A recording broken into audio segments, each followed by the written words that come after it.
ntabwo ari inzira yoroshe, ntabwo ari inzira yoroshe gukurikira Yesu akuyobora inzira ibikomeye azabyorosha. ntabwo ari inzira yoroshe, ntabwo ari inzira yoroshe gukurikira Yesu akuyobora inzira ibikomeye azabyorosha.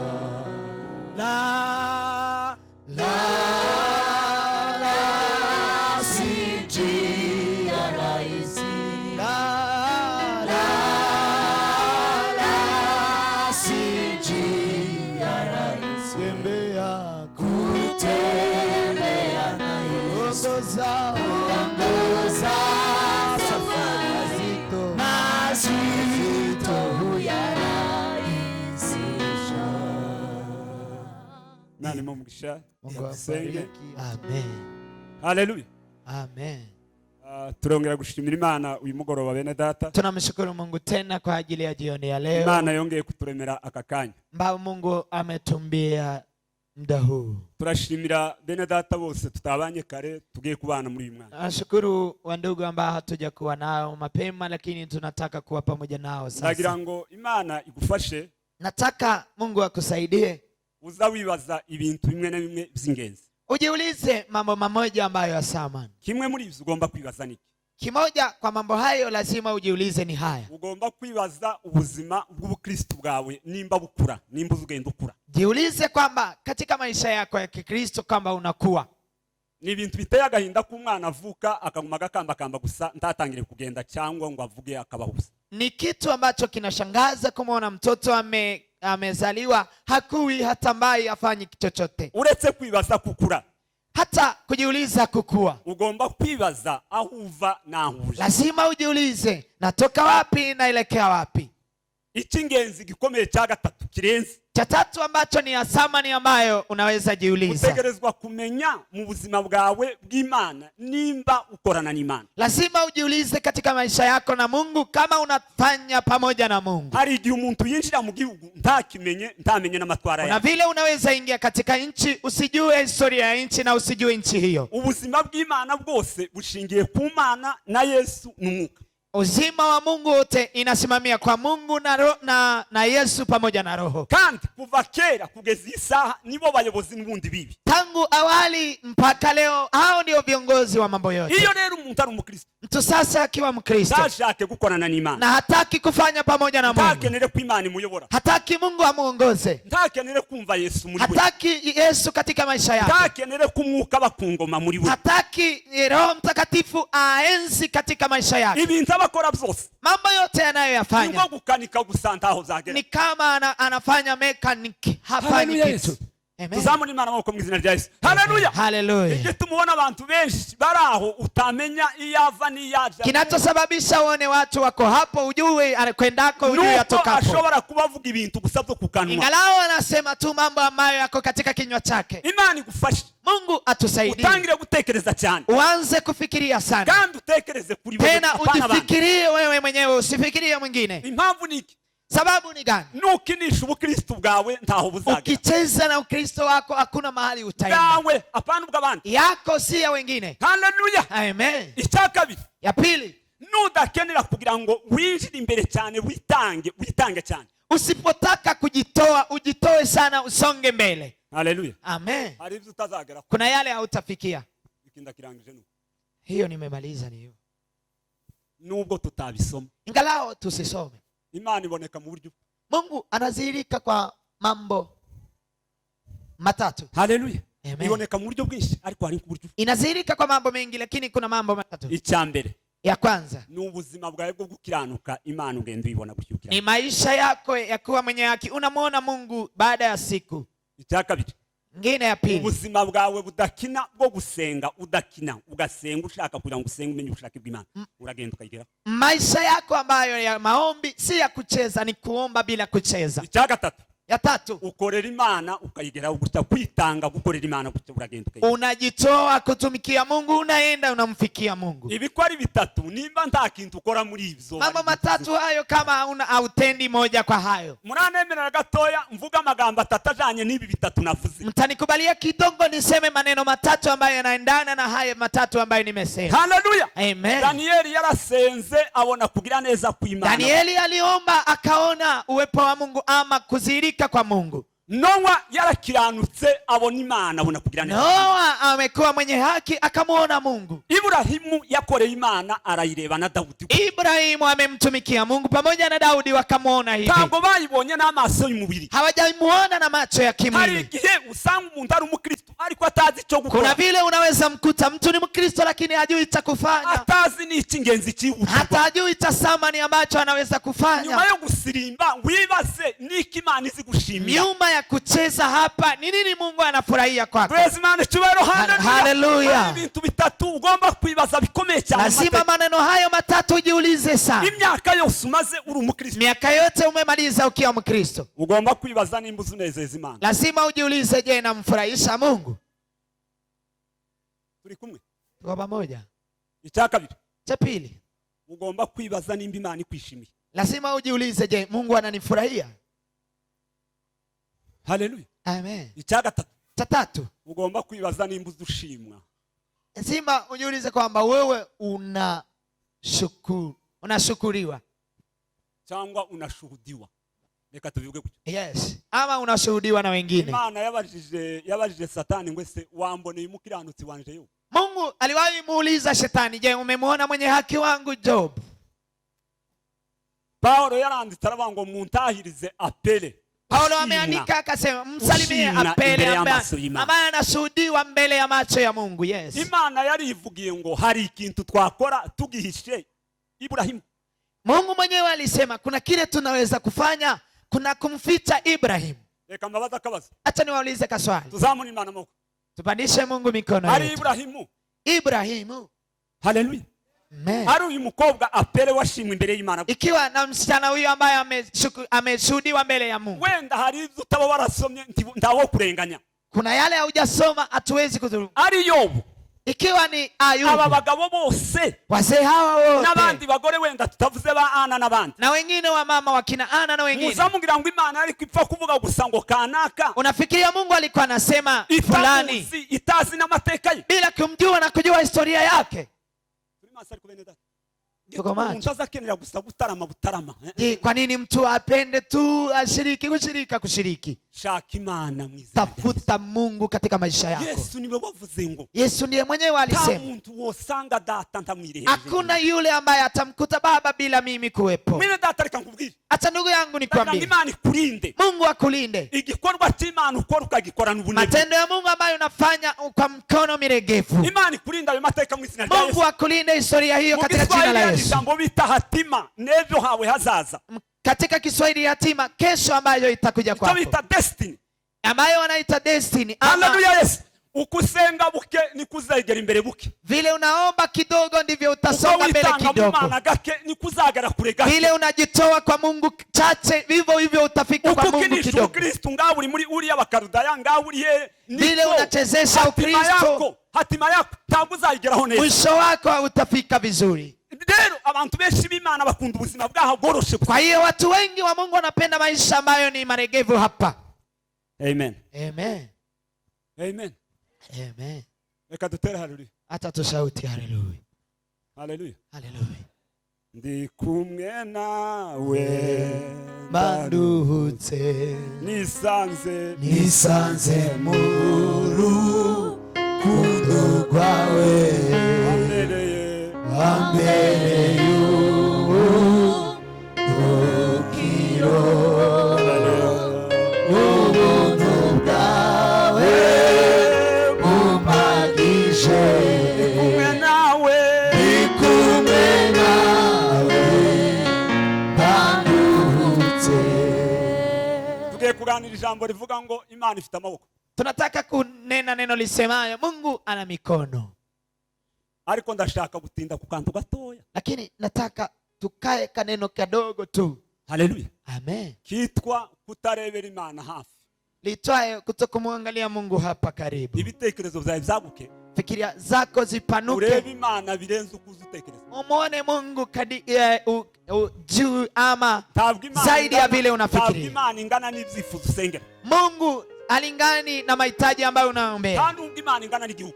Hata Mungu Ntabwo Imana ingana n'igihugu, ingana n'ibyo usengera. Hata Mungu halingani na yale unayombea ama nchi fulani. Irenze ibyo utekereza, irenze n'isi. Mungu ni juu ya ulimwengu, Mungu ni juu ya yale unayofikiria. Imana igufashe urenga ibintu biguca intege bikubwira ngo Imana ntiyakora ibyo bitekerezo byenge. Mungu akusaidie upite yale ambayo fikra zinakuambia Mungu hawezi. Haleluya. Hari abantu benshi b'abakristo iyo watu wengi wa Kristo gusenga birashira kamahagarara. Kubera ararebera Imana kugarukira hano kuri rido. Anamwangalia Mungu kuishia hapa tu. Hari abantu bareba Imana kama irebera ku sponsor akabara. Kuna watu wanamuona Mungu katika sponsor hapo tu. Tazi ko ije sponsor ari yindi Imana ibaho. Hajui kwamba nyuma ya sponsor kuna Mungu mwenye nguvu. Hari abarebera Imana kuko umushumba yabivugaga revera akayireba akagarukira muri Amerika n'Uburaya akabaraga. Kuna wale wanaangalia Mungu Ulaya, Marekani, hapo tu ameishia hapo. Ngo don't limit, we limit Imana. Imana irarutisi. Waingereza wanasema usimwekee mpaka Mungu. Mungu ni zaidi ya ulimwengu. Imana ifite amaboko, Mungu ana uwezo. Arenze ibyo utekereza. Mungu ana mikono ambayo ni zaidi ya vile unavyofikiria. Yabonye Yesu gutya Nathanaeli. Kuna mzee mmoja anaitwa Nathanaeli, alimuona Mungu. Aramubaza ngo ese uratangaye Nathanaeli ngo bambonye? Yesu alimwambia, "Je, unashangaa eti nimekuona?" Aramubwira ngo uzabona ibiruta ibyo. Akamwambia, "Utayaona zaidi ya hayo." Ndio zabinda Bongereza bita beyond, odela. Ni ya Bongereza wanaita juu ya yale unayofikiria. Haleluya. Imana ingana n'abaguciye intege. Mungu halingani na wale ambao wamekukatisha tamaa. Imana ingana na banki y'isi. Mungu halingani na benki ya ulimwengu. Imana ingana na ONU. Mungu halingani na UNHCR. Imana ingana na Afrika na n'Uburaya na. Mungu halingani na Afrika na Ulaya nyingine. Ibitekerezo byawe bikubwira Imana iri beyond, hejuru. Fikira zako zimwambie Mungu ambaye ako juu ya mambo yote. Hari imbaraga zirenze isi tureba. Kuna nguvu zaidi ya ulimwengu huu tunayoona. Ngira mugeza ngo Imana ifite amaboko. Ambia ndugu yako Mungu ana mikono. Haleluya. Twese turi hano turaziranye. Twagize ibibazo muri Kongo. Tumetoka Kongo. Twese uko abantu benshi uko bimeze. N'ibindi bihugu wenda abandi bene data bari hano nabo bahunze. Na nchi nyingine ambayo wengine. Kimwe mu bibazo twakubitanye naco ni ukunyagwa kw'inka ziragenda. Shida ambazo tumekutana nazo ni kunyang'anywa ng'ombe zikaenda. Reka nkubwire. Acha nikwambie. Bonyaga inka zawe zose zikagenda. Wanaweza peleka ng'ombe zote zako ziishi. Bwacu Imana ikarema izindi. Lafu Mungu anaumba zingine. Abantu benshi bashobora kuba baribwiye ngo ubuzima burarangiye kw'inka zigiye. Watu wengi walijiuliza maisha yamekwisha kwa sababu ng'ombe zimeenda. Tabwo Imana ingana n'inka. Mungu halingani na ng'ombe. Komera Imana mashyi. Amen. Tushobora kubyumva. Tiwazumva. Hawezi kuyasikia. Tuwezi Imana ishimwe. Haleluya. Haleluya. Imana ishimwe cyane bene data. Nagira ngo waguke. Nataka upanuke. Iyo usenga ntukazugarukira hano. Ukiomba usifungie hapa tu. Ntukazugarukira no kutifuza. Usirejelee tu kwa hitaji fulani. Haleluya. Amen. Yes, amen. Ejo bundi niho nakiriye ayo magambo numva ubuzima bwanje bwijimye. Juzi ndio nimepokea maneno haya, maisha yangu yakabadilika. Nawe ubwawe ushobora kwibaza.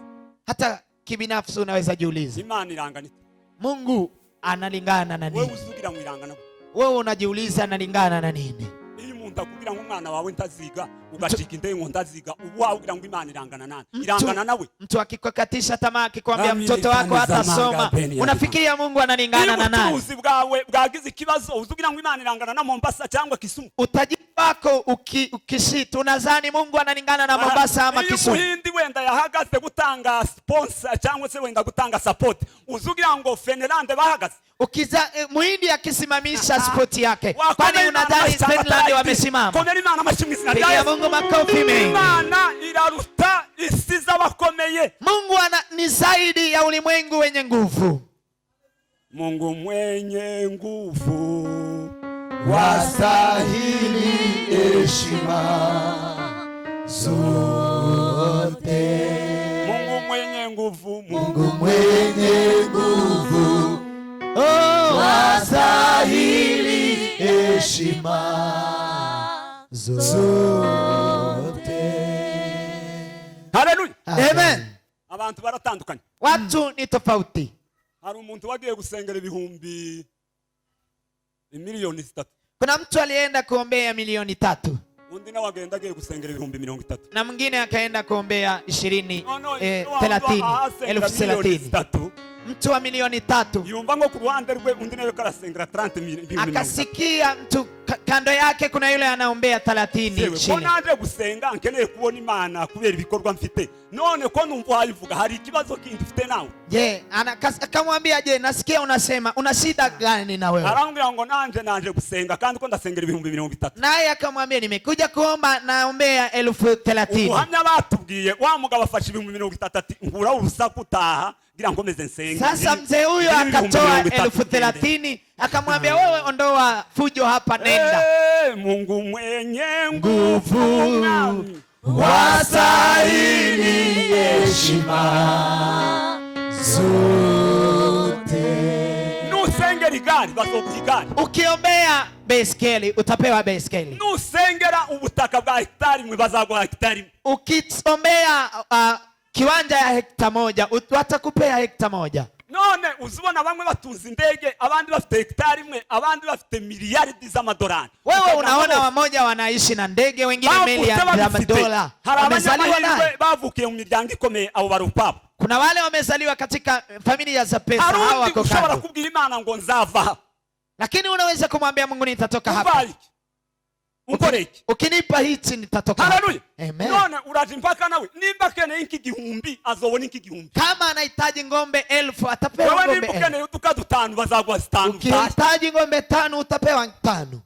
Yesu ashimwe. Amen. Yesu yohagararira ku muryango ngani dusengera ivyifuzo. Yesu akisimama hapo mlangoni aseme tuombe. Harabokenera igihumbi harabokenera 2,000. Kuna wale watahitaji 1,000 wengine 2,000 wengine juu. Harabokenera guhabwa inzu yo gucururizamwe muri Nairobi iruta izindi nzu. Kuna wale wanaweza hitaji nyumba ya uchuruzi zaidi ya hizi nyumba zote za Nairobi. Nukunti bitekerezo zawe zumva Imana no gukora kwa. Inadependi na vile fikra zako zinasikia Mungu na kufanya. Reka ibyo tubireke. Tahayo tuyahache. Haleluya. Amen. Haleluya. Amen. Nakubwiye ngo Yesu yohagararira ku muryango wobona ukunta abantu bababayika kandi twese dufite amahitaji abantu bahe basenga. Yesu akisimama mlangoni hapo watu watababaika na sote tuna mahitaji. Salomo yagize amahirwe abona opportunity agarara imbere y'Imana. Solomon amepata opportunity akasimama mbele za Mungu. Ndamubaza ngo mbwira ikintu ukeneye. Mungu akamwambia niambie kile unachohitaji. Hariya muri Uganda hari umugabo ngo wabwiye president aramubwira ngo njewe nije president w'iki gihugu. Mbwira ikintu ushaka. Rais wa Uganda alimwambia mtu niambie kile unachohitaji. Aramwambia ndashaka ngo akaririmbo kanje kazaje kuri TV CD baza bakaririmba baza bakumva akaririmbo kanje. Amwambia nyimbo yangu tuiimbwe katika nchi hii. Undi ngaramubwira hari ni babiri undi ngaramubwira ngo ndashaka ngo bazaje kunyakirira muri hotel kanaka ile. Mwingine akamwambia nenda tu ukanipokee katika hoteli kubwa hapa. Bangu baza mugenze ngo ese uzusenga gute. Niulize ndugu yako unaomba vipi? Aniliva elema. Imana ifite amaboko. Mungu ana mikono. Haleluya. Imana ikwagure mu bitekerezo by'Umuntu. Mungu akupanue katika fikra za roho. Amaboko hari abaza bayirebera mu isi y'umwuka. Kuna wale wanamuona katika ulimwengu wa roho. Uretse n'ivyo hari ababonye imirimo yayo. Hata hayo kuna wale wameona mikono yake kirakora kandi zagumikore. Hata leo Mungu anafanya hata ataendelea kufanya. Ariko abantu bayigarukiriza kuri internet. Lakini kuna wale mwisho wao tu ni katika kiti hichi. Amen. Amen. Katumve mwene data dufashe gusoma amagambo y'Imana. Tusaidie kusoma mama. Imana igumugisha mu izina rya Yesu. Amen. Turagira ngo dusome ijambo ry'Imana tugiye kuganira amagambo yanditse mu gitabo cyo kubara.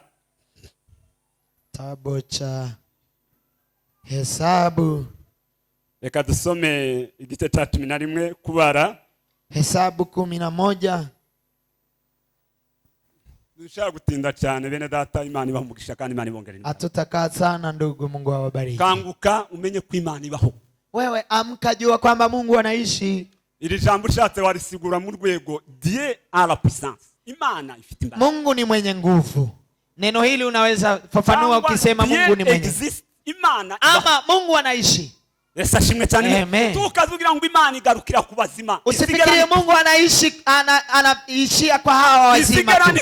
Anafika hata kuzimuni. Ikazikuru umuntu kuzimu yafuye. Anamuondoa mtu kuzimuni aliyekufa. Don't limit God. Imana usimweke mpaka Mungu anafika hata kuzimuni. Amen. Hallelujah. Hallelujah. Imana igufashe ureke kurebera Imana mu tuntu duto. Mungu akusaidie usimuone Mungu kwa mambo madogo tu. Umwe waswahili ndio anavuga ngo sijashakia Mungu. Mungu wangu ni mwaminifu. Umwe mu baswahili aravuze ngo sindakeka Imana yanje niyo kwizera. Umwe mu ministre bakomeye cyane mu gihugu kimwe yabwiye bagenzi baho yarageze muri conference moja minister moja kwa nchi moja alifikia mahali hapo. Ministre w'igihugu mfite inshingano. Minister wa nchi ambayo yako na jukumu. Ndakishijwe sindabona Imana intererana n'umunsi. Nimeokoka sijamuona Mungu ameniacha katika maisha yangu. Hallelujah. Amen. So mimi na rimwe umurongo wa 21 mu kubara kugera kuri 11:21 20 mpaka 23. Mose aramusubiza ati ariko utarasoma gatwitonde gatoya. Imana igumugisha mu izina rya Yesu. Ndagira ngo reka mwene data banza dusomere umutwe w'amagambo ku murongo wa 4 11 umurongo wa 4 11 na mstari wa 4. Abisiraheli bangamano basaba Mose inyama ariganyira. Basaba Mose inyama. Aho ngira ngo bari bapinze. Babwira Imana ngo ikintu wabona ni kimwe. Wabona manu na inyama tazo wabona turagupinga. Walimpinga Mungu akamwambia wewe unaweza pata manu lakini huwezi pata nyama, tumekupinga. Wakristo bamwe bazingwa Imana yogarukira kuri iwe. Hivyo Wakristo wamoja wanajua Mungu anaweza ishia kwa mambo haya, hawezi haya. Uretse kuri RCR nkuko bavuga iwe ni naho Imana igarukiye umwana ntiyo kwiga, imfubyi ntiyo bona akazi, umupfakazi ntiyo kubaka inzu y'ama etage 10. Ibyo ntiwazumva. Hayo huwezi afikiria. Mjane ajenge nyumba ya gorofa, watoto wasome, wa mayatima na mengine huwezi asikia wewe. Uragenda ukagarukiriza Imana ku bantu na bene wabo. Wewe unaenda tu unamlimiti Mungu watu na maneno. Umwana w'imfubyi umukobwa tiworwa wibwira ko yoshakwa ukurikije wenda bene wabo bafite bakeya baraha. Lakini mtoto msichana ambaye ni yatima huwezi fikiria kwamba ataolewa apite kwingine. Ibyo ni wewe ntani wo kurenganya. Hayo ni wewe mtu akisikuse. Ariko Imana sukwingana. Lakini Mungu alingani na hayo. Imana ibana n'abantu igihumbi bagaze. Mungu anaishi na watu 1000 wakisimama. Ni Imana ibana n'umuntu umwe. Ni Mungu ambaye anaishi na mtu mmoja. Tukomere Imana basubira Imana tubaho. Hallelujah. Mose Musa ariganyira akalia. Abagabo babwira Imana ngo twarakubonye kuri Imana. Tumekuona kwa Imana. Ariko inyama. Lakini nyama tazo wabona. Huwezi ipata. Ngo barayipinga. Ambia ndugu yako wakaipinga Mungu. Abantu benshi bavuye iriya. Watu wengi wametoka huko wako hapa. Tangaza babonye birenga 3. Lakini maajabu wameona 1 3. Wamenya ko Imana kiri anacho yakikora. Hawajui kama Mungu anaweza fanya na hicho. Abantu benshi basubizwa. Kuna watu wengi wanajibiwa. Tiongere gusenga. Hana hasiombe tena. Ngo muri sense indirect ariko niko kuyipinga umwanya. Yeye tu ni muda mmoja ni kumpinga. Ariko tugusengera ngo ubona akazi. Tulikuwa tunakuombea upate kazi. Wewe kudasengera abandi ngo bakabone wapi. Kwa nini sasa usiombe wengine wapate kazi? Urugero wenda n'ubunebwe bwawe. Mfano ni udhaifu wako. Cyangwa wakundira Imana kazi gusa. Ama ulikuna mpenda Mungu kwa ajili ya kazi tu. Amen is right. Amen. Abantu benshi. Watu wengi bakunda Imana materialist. Wanampenda Mungu ambaye anafanya hapo. Na mashimwe menshi bavuga hano. Hata shukrani nyingi wanasema hapa. Mashimwe ajanye n'ivyo bagezeho. Ni shukrani kwa yale ambao wamefikia kupitia mwili. Amen. Amen. Mu gitondo twavugaga byo gusatura nabonye umudamu. Asubuhi yale tulikuwa tunasema. Mu gitondo turi ahantu. Aza gusenga umwana we yapfuye mu rukerera aza muri burakeye. Nilimuona mama mahali pamoja alikuja kuomba maombi ya alfajiri na amefiwa na mtoto. Akaja amefiwa mtoto usiku, akaja alfajiri kuomba. Bamwe bo mwita musaza bande bakamwita mutabwenga. Watu wamoja wanaweza muita ni msazi ama hana akili. Ndamuzi twarasenganye yabaye za Rumumbashi ariko naramubonye. Namjua ameishi katika Rumumbashi huko. Urwego yagezeho. Level ambayo amefikia. Urwego rumubwira ngo. Ni level ambayo inamwambia. Nyuma y'umwana gupfa ntakinda arashima Imana baze kumuhamba ariko ntibimubuza gusenga Imana mu gitondo. Nyuma ya mtoto kufa hana lingine atamshukuru Mungu atakuja kuomba. Ukagende bo buzaguma aho ngaho. Kama hujafika hapo wewe kaa hapo usiende. Tukanatangarira ubageza wagera kubera urwego rw'isi y'umwuka. Hata usimshangae yule ambaye amefika kwa nchi moja ya kiroho. Haleluya. Amen. Nzi umupasiteri umwe neza iwe yarantangaje mu mateka. Umwana we yarapfuye bamutumiye mu ivuga butumwa yamamufata mushira ku buriri kamaze gupfa akaramika ku buriri. Ninamjua pasta moja alialikwa katika msafara wa injili, mtoto akafa, akamweka katika kitanda chake. Aragenda avuga ubutumwa ngo agaruke asengera umwana warazuka. Akaenda injili, alipomaliza injili akarejea akamwombea mtoto wake akafufuka. Abandi benshi nuko garukira Imana turashize turapfuye twahuye n'ibibazo n'ibyo. Tumekufa yowe tunashida. Imana irabizi ko wahuye n'ingorane ariko iragusaba kugira ngo imenye ngo Satani ntaguherane nta cyabaye ibyabaye n'ibyabaye ku bandi Imana izaguma ibimana. Mungu anajua umekutana na shida lakini hataki shetani akushike. Endelea kumwamini na uendelee na nguvu. Reka twumve ijambo ry'Imana mu izina rya Yesu. Umurongo wa 11.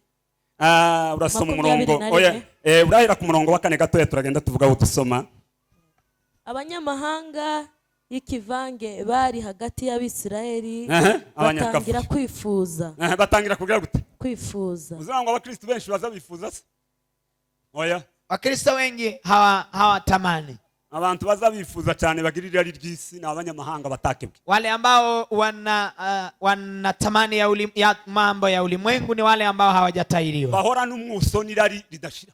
Hao tu wanatamani ya ulimwengu. Abanyamahanga bari kumwe n'abanyesiraheli batangira kwifuza. Watu wa mataifa walikuwa pamoja na kundi la Israeli kwa akaanza kutamani. Tiyonyurwa n'iki Imana yakoze ko arashaka ibindi birenge. Hatosheki na kile Mungu amefanya, anataka mengine. Ngaye soma tumve mtumishi. Abisiraheli nabo bongera kurira. Abanyesiraheli bo bararira. Baravuga bati ninde uzaduha inyama zo kurya? Twibutse ya mafi twariraga ubusa tukiri muri Egiputa. Ndakura batekereza isi y'umwuka. N'amadegede n'amapapayi. Mwene data ntitumurusha ntagutekereza isi y'umwuka. Ntagutekereza igitaramo. Hafikiri ulimwengu wa roho. Nukwibuka gusa amadegede na vinginevyo. Nikufikiria chakula, nyama na vinginevyo. Uribaza ikibazo kimwe gusa. Tajiuliza shida moja tu. Nubwo wakijijwe Angalau umeokoka. Umutima wawe urihutuje imbere cyane mu isi y'Imana. Moyo wako unaendelea sana katika ulimwengu wa roho. Muri Egiputa wasisi. Ama unafikiria Misri ambayo umeacha. Turi kumwe bene data. Tuko pamoja. Hari abakristo benshi bari mu ikanisa. Kuna wakristo wengi wako katika kanisa. Yacyariri y'ibyaha bakora. Lakini mioyo yao iko huko ambayo dhambi zao. Tukamureba gucyana umuririmbyi. Naho ntiyavuye kwitonga aracyaririya yaba. Tunamuona hapa ni muimbaji lakini hajatoka huko alikuwepo, ako bado huko. Bila gusaba kwimuka neza. Inakubidi kuhama vizuri uhame. N'amadegede na papayi n'ubutunguru bw'ibibabi by'ibibati n'ubutunguru bw'ibijumba n'udutunguru cumu. Ariko none turumye ntacyo dufite, nta kindi tureba kitari Imana. Gupinga kwa kabiri. Tiduhe tureba isi y'Imana. Hatuangalie ulimwengu wa Mungu. Tiduhe tureba igitaramo. Hatuangalie makesha. Tiduhe tureba kwizera ivy'Imana izakora. Hatuamini vile ambavyo Mungu atatenda. Twiringira imbaraga z'Imana. Hatumtegemee nguvu za Mungu. Ko turareba gusa utwo twaryagiriye. Tunaangalia yale ambayo tulikuwa tunakula huko. Dariwe. Tamaa. Amen. Amen. Kugira ngo twihute. Ili tuende kwa haraka. Reka tugende ku 18. Kimbie katika 18. Kandi bwira abantu uti mwiyereze umunsi w'ejo kandi muzarya inyama kuko muririye mu matwi y'Uwiteka mukavuga muti ninde uzaduha inyama zo kurya? Ko twari tumenyereye neza, ko twari tumereye neza muri Egiputa. Nicyo cyatumye Uwiteka azabaha inyama mukazirya. Ntimuzazirya umunsi umwe cyangwa 2 cyangwa 3 cyangwa 10 cyangwa 20, ahubwo muzazirya ukwezi kose. Buhagaze. Tibapinze Imana. Wamempinga Mungu sasa. Shuti yanje reka nkubwire. Rafiki yangu acha nikwambie. Ndabizi ko hari ivy'Imana yakoze. Najua kuna yale Mungu ametenda. Ushingiye kuri ibyo. Ukisimamia kwa hayo. Ntukageraho uvugisha Imana ibindi. Usifikie nafasi ya kuongelesha Mungu mengine. Ntukageraho utuma Imana iri ikavuga ibintu wenda itari kuvuga. Usifikie nafasi ya kusababisha Mungu aseme mengine hangesema. reka gucika integereka no kwiheba no kurambirwa n'iminsi yo kubabazwa ubwo bazavuga ko bitagishobotse ubwo nibwo Imana ivuga. Imana ntihutiraho tinakereza ikora ku mwanya wayo igasubiza hageze.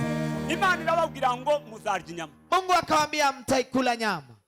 Mu bwenge bwacu no mu bwenge bwabo uretse Imana kurabona ko inyama zovayo. Katika hekima zao na hekima zetu isipokuwa tu ni Mungu, utaiona nyama itatoka wapi katika jangwa. Hafi y'abantu benshi kwisi tureke twebwe bimpunzi. Wengi katika ulimwengu isipokuwa sisi wakimbizi. Ibiryo biboneka mu nzira zitatu. Chakula zinapatikana katika namna tatu. Njia yo guhinga abantu bagahinga imyaka ikera bakati. Njia ya kulima, watu wanalima wanapata mazao wanakula. Njia ya kabiri. Ni njia y'ubucuruzi ku isoko mpuzamahanga abantu bakaja guhaha. Njia ya uchuruzi, unaenda unafanya uchuruzi unakula. Njia ya gatatu. Njia ya tatu. Ni njia ya UN baba bafite ibigega n'ibigega bazana ibiryo bagaha abantu impunzi n'abandi n'abandi. Ni njia ya UNHCR inaleta chakula inawapa wakimbizi na watu wengine. Nzira kwa ari zitatu. Isipokuwa njia hizo tatu. Mungu ifite izindi nzira zirenze izo. Ana njia nyingine zaidi ya hizo. Imana irababwira ngo Mungu akawaambia ubwo mwaririye mu ihema vile mumelilia katika zabaha inyama muzirye, nitawapa nyama mkule, muzazirya ukwezi kose nubwo mwapinze, mtakula mwezi yote ingalau umenipinga. Amen. Amen. Amen. Amen. Imana ikongerere kwizera. Mungu akuongezee imani. Uko kwizera kurenze ibiguca intege. Imani hiyo ambayo iko zaidi ya vile ambavyo vinakukatisha tamaa. Twavuze umurongo wa 21. Tuingie katika sasa neno ambayo tumesema. Fata Biblia yawe urebe nshuti yanje, ureba amaboko y'Imana magari. Angalia mikono ya Mungu. Haleluya. Mose aramusubiza ati ubwoko ndi hagati n'abagabo bigenza uduhumbi 6. Umva ko uvuze uti nzabaha inyama bazirya ukwezi kose. Bazabagira imikumbi n'amasho. Byo kubahaza. Mwene data reka nkubwire. Hari inzira ureba ukabona nta gisubizo. Kuna njia unazoziona unaona hamna jibu hapo. Kubera iki? Kwa nini? Mu bitekerezo n'ubundi ntacho. Katika fikira zako hakuna. Mu buryo bw'ubwenge bugaragara ntacho. Katika hekima inayozirika hakuna. Ntidwaye tubona ubusho bw'inkano bubyagiye ngo tumenye ngo abantu bazabagiza inka babona inyama. Hatuoni ngombe ambazo ziko hapa eti watu watachinja wapata nyama. Abantu bazofata amafi bayateke inyama ziboneke. Hakuna mahali tunaona masamaki watu watachukua samaki watu kule. Hari vitu byinshi bikuri imbere. Kuna vitu vingi ambavyo viko nyuma. Nimba hirya yaho wayureba hari ikindi gisubizo gihari. Angalia kando ya yale unayoyaona kuna jibu. Amen. Amen. Hagari ava kwa Ibrahimu ntiyarazi ko umwana yobona amazi yo kunywa. Hagari alipotoka kwa Ibrahimu hakujua kwamba mtoto atapata maji ya kunywa. Urwego afata umwana muterera ngariya nawe ari mwitaza gucara mwitarura hagarara. Mama alifika kwa level ya kumtupa mtoto mahali akajegea nyuma. Yumvikanira mu ijuru. Sauti ya mtoto ikasikika mbinguni. Ikabwira Hagari muka Ibrahimu aramubwira ngo wirira menya hari imbere yawe hari iriba. Sauti likamwambia Hagari hapo mbele yako kuna kisima. Hirya yaho utareba haba inyama haba n'ibindi. Sinkubwiye ngo wenda usengera inyama. Haba n'ibindi kando ya yale ambayo unayaona kuna mengine, kuna nyama, kuna vingine. Hirya yuwa gusezereye ku cyangombwa cyawe kitazakunda hari ibisubizo biri hirya yake. Nyuma ya yule ambaye amekuaga kwamba kitambulisho chako hakikubalika kuna Mungu. Ni Imana y'ibitaboneka. Ni Mungu ambayo ya wale wanazirika, ni Mungu ya yale ambayo haziriki. Tukomere Imana mashane bene Amen. Ivyuzi saho Imana igarukira. Yale unajua ni yale unajua, si hapo Mungu anaishia. Abantu bokubwira ko Imana yananiwe vyarangiye. Watu watakwambia kwamba Mungu ameshindwa, imeisha. Haleluya. Amen. Jameni Mungu yupo. Ni kweli Yesu yupo. Tunamtangaza yupo. Tumeona kazi zake. Jameni Yesu yupo. Ni kweli Yesu yupo. Haleluya. Tunamtangaza yupo. Tumeona kazi zake. Haleluya. Hari vyabaye mu mateka yabera. Kuna mengi historia ya watakatifu. Kongo vyarabaye. Hata nchini Kongo yamezirika. Hari abantu benshi bibwiraga ko inzira yabuze. Kuna wengi walikuwa nadhani njia imekosekana. Lubumbashi abantu babonye banywa amazi agatiyo kakamye karakamye. Lubumbashi watu wamekunywa maji. Abantu bari hano babaye muri Vyura baze makuru natwe twarayamenye. Watu ambao waliishi Vyura wamejua habari hizo nasi tumejua. Ni jewe Imana yagukuye muri Egiputa. Biblia inasema ni mimi Mungu ambaye nimekutoa katika Misri. Wewe fungua kinywa chako nitajaza. Haleluya Yesu. Amen. Iyo ubuzima bw'Imana buri kuri wewe. Maisha ya Mungu yakiwa kwako. Imana ibona igisubizo yonyine iracishakira. Mungu anatitafutia jibu peke yake. Amagambo y'Imana yanditse mu Baroma. Na neno ya Mungu inaandika katika kitabu cha Warumi. Imana izayita bitariho nkaho biriho. Anasema ni mimi Mungu ambaye ninaita bila badhiriki binaziri. C'est Dieu qui appelle les choses qui n'existent pas comme s'ils existent. Ambaye anaita vitu ambavyo haviishi kuishi. Wewe wirebe uburemere bw'abantu bahe bakubwira. Wewe usione uzito ya wale watu wanaokuambia. Wirebe Herod. Usimuone Farao, usimuone Herod. Wirebe iterabwoba rya Sennacherib. Usiangalie uovu wa Sennacherib. Wirebe itambara. Usiangalie vita, usiangalie Haman. Tunamtangaza yupo. Tumeona kazi zake. Jameni Yesu yupo. Ni kweli Yesu yupo. Tunamtangaza yupo. Tumeona kazi zake. Sisi turi kumwe muri iki gitaramo. Zamuni manoko. Haleluya. Haleluya. Hata nimbusenga. Ndugu kama wewe unaomba. Humura. Wewe farijika tu. Amagambo ofise yumvikana imbere y'Imana. Maneno yote yamesirika ndani ya Mungu. Abagabo bararize bakaza barira mu ihema. Wazee walilia katika hema. Kabagabo b'Abanyesirayeli ibihume na wazee wa Israeli. Nyama. None n'abana. Mose mu ihema umwe ariko ari rukwe undakarira wote katika hema walikuwa wanalia nyama. Amen. Amen. Uretse ni nyama, Imana ifite amaboko. Isipokuwa tu ni nyama, Mungu ana mikono ya kukuponya shida, ya kukutoa katika vita, ya kukufungua katika mfungo huo. Ngayesoma aya magambo. Soma maneno hayo. Reka duhere kuri 22. Imana igumugisha mu izina rya Yesu. Bazabagira imikumbi n'amasho byo kubahaza. Bizova. Cyangwa amafi yo mu nyanja yose azabateranirizwa yo kubahaza. Uzikibaye noneho na Mose wizeraga Imana batumya pinga abwa Imana ngo nanje ndagupinga. Hata na Musa ambaye alimwekuwa na Mungu wakasababisha na Mungu bapinze Imana none bavugishije na Mose kandi Imana ifite inyama nta makuru gabazi yabivuze ntibahe bavyumva. Wamempinga Mungu wakasababisha hata Musa mpinge Mungu kwa sababu ya kusema kwao. Imana idukunda tizele yako tulengana nubwo yatinda kudusubiza amaherezo izatabara. Imana ikurinde ibitekerezo bya Satani. Mungu akulinde fikira za shetani. Imana ikurinde ibitekerezo by'abadayimoni ikubwira ngo amasengesho yawe ntiyo kumvikana. Mungu akulinde fikira za demoni ambazo zinakwambia maombi yako haiwezi kujibiwa. Imana ikurinde amagambo yavuzwe n'abanyamahanga batakebwe ngo Imana yabo yarapfuye tiba. Mungu akulinde maneno ya wale ambao wanakuambia kwamba maneno ya Mungu haiwezi kutimia. Tukomere Imana machani. Pigia Mungu makofi. Samabo kagaragara gutya ngura yareba. Si mikono ambayo inazirika hivi utaiona. Ibanga ry'ibisubizo Imana ifite bibitse. Ni siri ya jibu ambazo Mungu anazo ambazo zimewekwa. Biblia anasema hata ngombe za shambani ni zake. Haleluya. Amen. Katumve mwene data soma aya magambo. Soma maneno. Uwiteka abwira Mose ati mbese amaboko y'Uwiteka abaye magufi none urareba yuko ijambo ryanjye rigusohorera cyangwa ritagusohorera. Amen. Haleluya. Amen. Turacyari kumwe. Amen. Turacyatarama. Aho kurareba Imana gutya. Unamwona Mungu vipi? Cyangwa kurayikiriza nawe kuri ako karimbo ko mugande niwo wavuze ngo baje kumwakira muri hoteli. Ama yule mganda amesema kanyimbo kake na yule ameenda kupokelewa. Imana ni iteka ryose ntingana n'impishi y'umunsi umwe.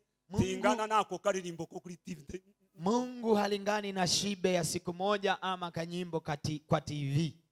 Haleluya. Amen. Haleluya. Amen. Imana ikwagure mu izina rya Yesu. Mungu akupanue katika jina la Yesu. Amaboko yanje arananiwe. Mungu akamuuliza Musa, je, mikono yangu imeshindwa? Amaboko yanje abaye magufi ku mupfakazi. Mikono yangu kuwa mfupi kwa Amaboko mjane. yanje abaye magufi ku itorero. Je, mikono yangu umekuwa fupi kwa ajili ya kanisa? Amaboko yanje yotuma ntubaka itorero ryanje ngo Je, ndubake. mikono yangu inaweza sababisha nisijenge kanisa? Kuko mu bushobozi mfite ntokubaka ikanisa. Unaona kwa uwezo ninao siwezi jenga kanisa. Magufi kuri dossier yawe ya UN. Je, mikono yangu imekuwa fupi katika kesi yako ya UN? Wawe ngo Imana yawe ibaho. Mungu wako anaishi. Mungu wako ana nguvu ama ana mikono. Tuzamuni Imana wako mu izina rya Yesu. Haleluya. Haleluya. Biterwa nuko ukorana n'Imana. Inadependi na vile unafanya na Mungu wako. Ngira mugenzi ngigitangaza ntikiraza. Ambia ndugu yako ijabu haijakuja. Mwene data ntamaze gusoma ngo bazarya inyama. Ndugu samesoma watakula nyama. Haleluya. Amen. Harizo wigeze wumva bariye. Kuna zile turangije kutubwira aya magambo. Kuna zile umesikia. Ambuka. Tuendelee. Imana igumugisha mu izina rya Yesu. Mose arasohoka abwira abantu ayo magambo y'Uwiteka, kandi ateranya abagabo 70 bo mu bakuru b'abantu. Byihorere. Haleluya. Amen. Nubundi bari bapinze. Walikuwa wamepinga. Nta mpamvu yo kubatindaho. Hakuna sababu ya kukaa kwao. Ariko Imana yarantangaje. Mungu amenishangaza. Basomye ijambo rivuga ngo nubwo tutokwizera Imana yo kumukizerwa. Wamesoma neno ingalao tusimwamini Mungu lakini Mungu ataendelea kuwa mwaminifu. Iyo jambo ryongeye kuntangaza cyane. Neno hilo limenishangaza. Jewe rubona nubwo nopinga Imana irahari. Mimi hata nimpingie Mungu, Mungu yupo. Ubwoko bwacu bwose bakabanga Imana tukuvuyeho nti tukikwizera. Uko wetu sisi sote tuseme Mungu atukuamini. Mungu ataendelea kuwa mwaminifu. Abazungu bakagira Imana ngo tukuvuyeho. Waafrika wote na wazungu waseme tunatoka kwako wewe Mungu. Mungu ataendelea kuwa mwaminifu. Tunamtazama yupo, tumeona kazi zake. Jameni, jameni Yesu yupo. Ni kweli Yesu yupo. Tunamtangaza yupo. Tumeona kazi zake. Reka tusome umutwe w'amagambo kuri 231. 20:31 tusome. Cya giceri cya kindi 31 ubanza usome umutwe w'amagambo. 31 kichwa neno. Aravuze ngo Abisirayeli batsinda Abamidiyani. Cya giceri cya kindi nono sura ni hiyo 11 mstari wa 31. Abisirayeli bahabwa Imana ifite amaboko inyama. Abisirayeli banga amanu basaba Mose inyama ariganyira. Oya 31.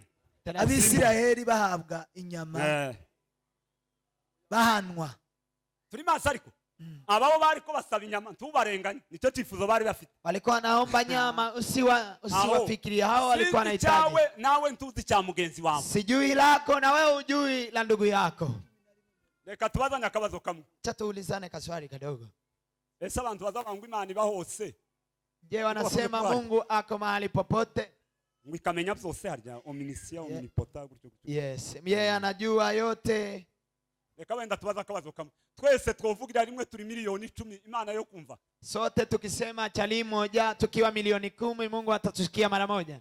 Kwa abantu bawe bavyakiraga kenga wenda rimwe. None twese ntidusengera rimwe uzi. Wenda we wasenze saa 7 abazungu 40 nabo basenze saa 7. Twese dusengera rimwe turi abantu miliyoni 10 yo kumva. Si sote tukiombea chali moja tukiwa watu milioni 10 Mungu atatusikia? Yego. Waikomea amashatara y'idini. Pigia Mungu makofi. Amen. Twagupinze ngo ntanyamugira twakuvuye. Turagupinze. None tubwira aya magambo. Sasa tuambie. Twende. Umuyaga uturuka ku Uwiteka uzana inturumbutsi zivuye ku nyanja. Inturumbutsi niki? Ngira ngo ni inkware. Kware. Muri terme yacu ngira ngo ni inkware abandi bazita inturumbutsi niba ari ugutsinda tumbaze. Tawugeruka amateka nibirebisha. Aho nyuma y'inka hari ibindi biryo byotuma inyama ziboneka. Birabonetse cyangwa birabuze? Muracyari maso ariko cyane ko ndabona abantu barasana bagiye. Nyama inaonekana. Uretse inka inyama zova handi ishatse Imana yazikura. Isipokuwa ngombe nyama zinaweza patikana. Yesu ashimwe cyane mineta. Imana yavugishije indogobe yozana inyama ishatse yazikura mu marido. Mungu aliongelesha punda Anaweza leta nyama, hata anaweza kutoka katika kateni. Pigia Mungu makofi. Si lazima uyaangalie yale ambayo unafikiria. Si lazima uyaone yale ambayo unasikia.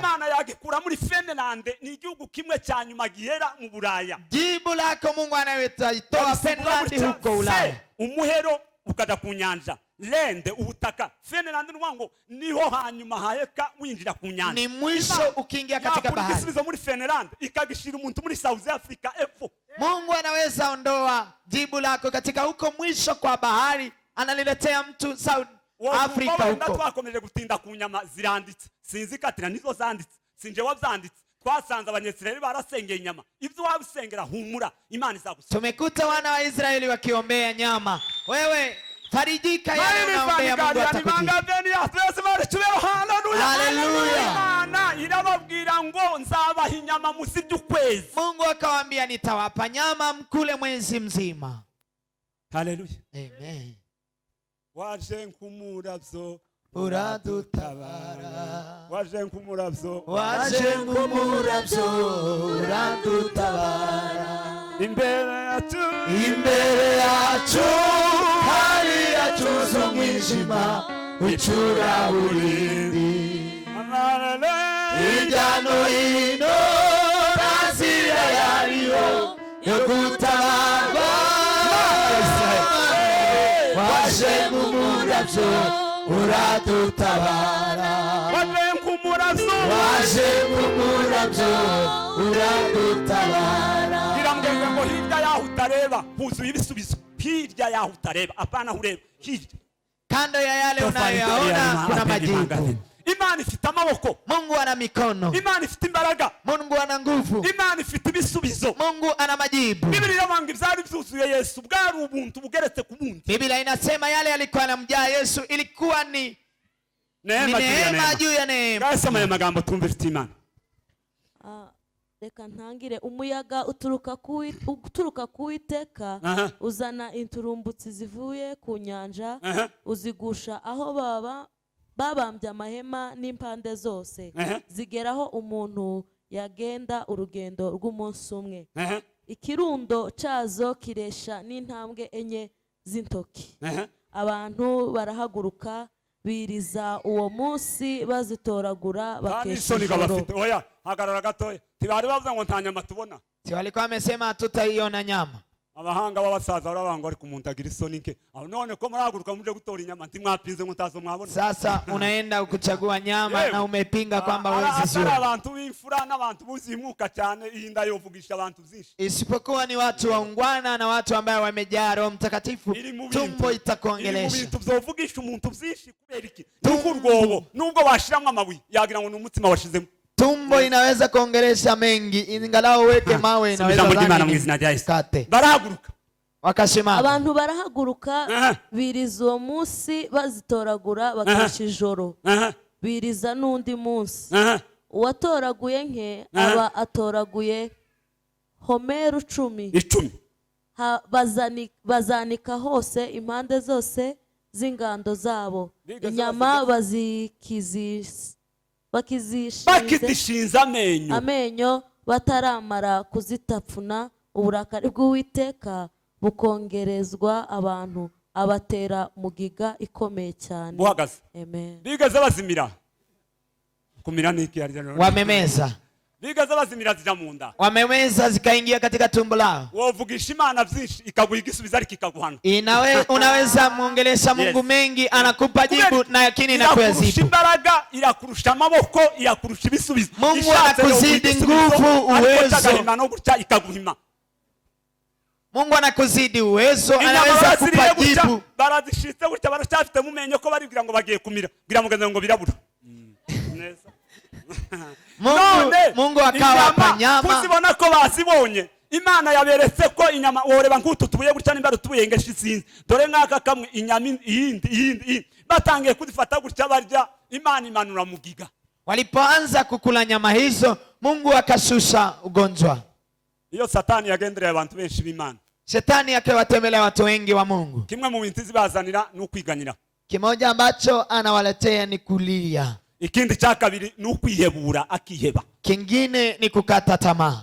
Humura, Imana iri kumwe nawe. Farijika, Mungu wako pamoja nawe. Umenye kwa aya magambo ari ukuri. Ili ujue maneno hayo ni ukweli. Haleluya Yesu. Amen. Hari abantu bagiriwe amahirwe Imana iboherereza ibiryo kuva mu ijuru. Kuna watu ambao wameneemika Mungu akatumia chakula kutoka mbinguni. Data some 78 mu gitabo cya Zaburi umurongo wa 23. Zaburi 78 mstari wa 3. Katumva aya magambo twihuta cyane turi hafi gusoza. Tuko karibu kumaliza. Haleluya. Katuzamura Imana moko. Uracyari maso? Urakize Imana cyangwa wayivuye? Bado unamwamini Mungu ama umetoka? Ewe Imana ntigarukira ku mwaka wa 2025 irezi. Mungu haishi kwa mwaka wa 2000 au taragera Imana irezi tekereza nuko 28 mu gitabo cya Zaburi 78 umurongo wa 23. 78 mstari wa 20. Hari ibintu Imana izikora nawe ugasa n'uhumiwe ugatangara. Kuna yale Mungu anatenda na wewe unashangaa. Haleluya. Kubera ko Imana ifite imbaraga. Reka tumve ijambo ry'Imana mu izina rya Yesu. Ariko itegeka ibicu byo hejuru, ikingura inzugi z'ijuru. Yesu umwami wanje wanesheje.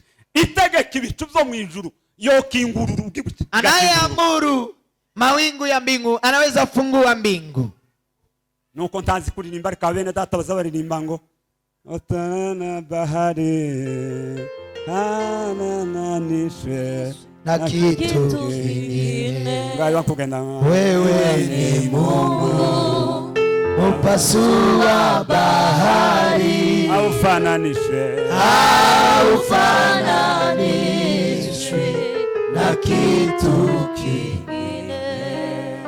Bless man to mu izina rya Yesu. Amen. Haleluya. Haleluya. Bisaba ngo ubanze wizere utizeye Imana. Ayombi uamini, wakiamini Mungu. Uretse ku Imana ishaka gukora umurimo wayo, izibanze igategereza abagabo n'abagore bazizera. Mungu akitaka kutenda kazi yake, anatarajia wamama na wababa ambao wanamwamini. Ese gucamwa inyanja murumva ari akantu gatoya? Je, kuipasua bahari unaona ni kitu kidogo? Ese ko mwabayeho mwese utarumva ikivuga ngo ivuga ngo mwaramutse cyangwa imfizi ivuga ngo ndashaka karirimbo kugira ngo indogo bivuga ari inyamaswa, urumva ari akantu gatoya? Je, mumeishi na ngombe, umesikia ngombe ikisema, lakini ukisikia punda ameongea, wewe unadhani ni kitu kidogo? Umuriro uratse tukabona inkirinzi hano ikambiwa ngo yeme kuwa gatanu dufite amateraniro. Tukiona ngombe inaingia hapa inasema Friday cyangwa ihene kama ikabateme musubizemo gusa gatoya iminota ingaye babone ku. Ama unaiona mbuzi inaingia hapa inasema rejesha tuendelee kucheza. Ngira muganga Imana igira amaboko. Mungu ana mikono. Dieu existe. Dieu a la puissance. Mungu anaishi, Mungu ana nguvu. Inyanja juu ya bahari, hirya y'ibyo hirya y'inyanja, hirya kando ya bahari, kando ya yale unayoona, kando ya zuruba. Haleluya. Haleluya. Imbaraga z'Imana zizakora umurimo kuri iri torero. Nguvu za Mungu zitatenda kazi katika kanisa hili. Imbaraga z'Imana hari ibyo zakoze hano. Nguvu za Mungu kuna yale ambayo yametendeka hapa. Zizakora hano. Na kuna yale yatatendeka hapa. Hari ibyo zakora mu rugo rwawe. Kuna yale yanaweza fanyika katika familia yako. Mikono ya Mungu kuna vile inaweza fanya katika jane, hata yatima, hata na yule anahuzunika. Mungu ambaye ametoa nyama huko bado anafungua watu. Ngaesoma ijambo ry'Imana mutumisha. Ariko ikingenzi nuko twasanze ijambo abongereza bango time is over. Time is up. Igihe kirageze. Farao nyakati imefika. Farao achilia watu wangu. Haleluya. Abantu nimba baravuye mu nzu y'imbohe kwa Farao nubi Imana yacyari kwibohora abantu. Ikiwa watu wametoka katika nyumba ya mfungwa wa Farao, bado Mungu anatoa watu katika mfungwa. Yes ashimwe. Amen. Yeme Penina ntako atari yagize gucurira Ana. Siko byagenze. Penina alimwambia Ana vibaya. Reka tube turetse abashumba twibarize watumishi. Tuulize watumishi. Haleluya.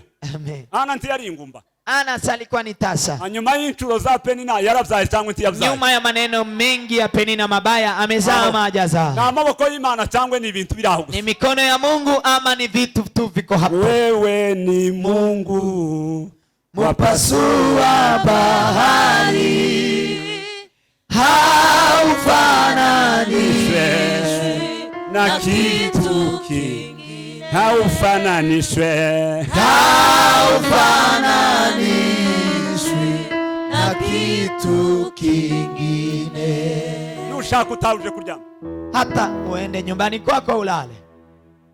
Imana yabera, Mungu ya watakatifu, Imana y'abasenze, Mungu ya wale ambao wanamuomba, Imana y'abayizeye, Mungu ya wale ambao wanamwamini. tiyareka gukora ngo wayipinze, Haiwezi fanya kazi zake ama kutenda kwa sababu gukora ngo umempinga. wacuriye imfubyi, umupfakazi, ingumba, ushaka uvuge Imana. Haiwezi acha kufanya kwa sababu umeongea vibaya kwa ajili ya maskini ama mjane ama haufananishwi, haufananishwi na kitu kingine, haufananishwe, haufananishwi na kitu kingine. soma ijambo ry'Imana hanyuma tugira umwanya wacu. Soma la ibagushiriza amano yo kurya, ibaha ku masaka yo mu ijuru. Bose barya umutsima w'abakomeye. Iri jambo rivuga ngo barya umutsima w'abakomeye, iboherereza ibyo kurya. wagaze gatoya, iri jambo rivuga ngo barya umutsima w'abakomeye. neno hili lisemayo akawapa mkate ya wenye nguvu. Hari umuntu umwe yavuze iri jambo numva arantangaje. Kuna mtu mmoja aliongea neno hili akanishangaza. Yaravuze ngo bari ibiryo by'abamarayika, barya ku biryo by'abamarayika. Hivyo ni kusema wamekula chakula cha wamalaika. Haleluya. Imana ishatse yo kuzanira ibintu ikabivana bishaka. Mungu akihitaji anaweza kuletea vitu, anatoa mahali anataka. Kwizera kukubwire ko hirya y'ivyo wahuye navyo bikaguhomza, hirya y'intambara wagize. Imani yako ikuambie kwa mengi uliyokutana nayo yakakufirishicha na mengi ulikutana nayo yakakukatisha tamaa. Hirya y'intambara za Satani zatumye usa n'ukubitanya na sekuse ikibazo. Kando ya vita vya shetani ambayo ulikutana navyo vikakutikisa, ibindi bisubizo tutazi. Mungu ana majibu ambayo hatujui. Kwa nini? Imana ifite amaboko, Mungu ana mikono. Yes, ashimwe cyane. Biblia bango ntabaza ndagutabara. Biblia inasema niite nitakusaidia. Kwereka ibikomeye biruhije, Nikonyeshe ya nguvu ambayo hujaona. Ikongera ikabangu Imana ibasha gukora ibyo dusenge. Mungu anafanya zaidi ya yale ambayo tunaomba. Ese muzamurima ngo anafanya njia pasipokuwa na njia. Akonda karangire tutazi kurimba tugenda gitereka. Irongera iravuga yonyine ngo no guha ubutunzi buri mu isi y'umwijima. Mungu akasema mwenyewe naweza kupa utajiri ambao uko chini ya ulimwengu. Ngira ngo wewe uzugira ngo Imana none irangana no kubwira ikisi. Wenda ukayinganisha n'abagabo nk'abangahe babiri batatu. Unafikiria Mungu analingana na wazee wawili ama watatu? Amen. Amen. Amen. Amen. Ni nayo mpamvu wenda ugenda uyihemukira ukorera ibyaha mu ikanisa ushaka. Na ndio maana unamkosea, unaendelea kufanya dhambi kanisani vile utakavyo. Iyo yabonye uteye gutyo, akiona wewe unaishi hivyo, hari igihe ikora gahunda yayo ikakuyobesha kugusheshenga ukaziyoba mu buryo utazi, ukabona ibintu ko biragenda bisamba buri kukuntu nawe utazi. Na yeye anafanya unaendelea kuzoofika na ujui unazoofika vipi. Amen. Amen. Amen. Amen. Yasaba abakristo kongera kwitonda, bakongera bakagirira Imana icyizere. Inaomba wakristo wakae wanyenyekee, wamurejeshe Mungu matumaini yao. Mbega urukundo rw'Imana rwagereranywa n'iki? Ijuru n'isi, ijuru n'isi baruririmbe kugeza iteka ryose. Kimwe mu zo numvise n'ugutwi kwanderwa na tukiri Kongo. Kimoja ambacho nimesikia na sauti na sikio langu nikiwa Kongo. Ni kibazo gikomeye kivote cyari cyatubayeho twese. Ni shida ambayo ilikuwa ya uchaguzi imetufikia sote. Nari ngo icyo kirarangiye none abantu barashize birarangiye. Nilikuwa nafikiria watu tunisha. Lakini ukuboko